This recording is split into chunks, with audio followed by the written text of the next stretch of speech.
పట్టుదల ఉండాలే గాని ప్రపంచాన్ని గెలవచ్చు అనేది నిరూపించింది ఈ చిట్టి తల్లి.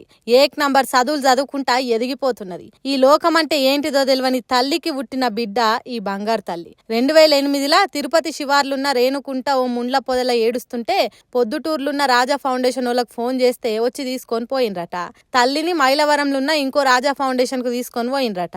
అప్పుడు రాష్ట్రపతిగా ఉన్న అబ్దుల్ కలాం ను పేరు పెట్టమంటే ఈ చిట్టి తల్లికి పూజా ఈమాన్ అనే సక్కని పేరు పెట్టిండట.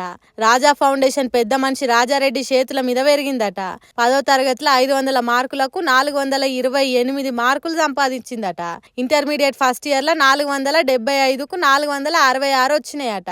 తర్వాత సెకండ్ ఇయర్ లో మొత్తం 1000 మార్కులకు 985 మార్కులు సంపాదించిందట.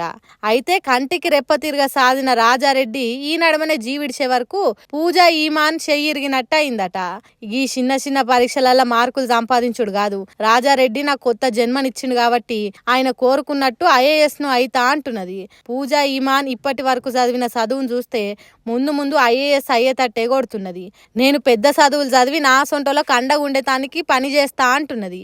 మరి ఇంతటి చక్కని చదువులు చదివి భవిష్యత్తులో ఇంకింత మంచిగా చదవాలనని తను అనుకున్నట్టే ఐఏఎస్ కావాలని కోరుకుందాం. ఏమంటారు?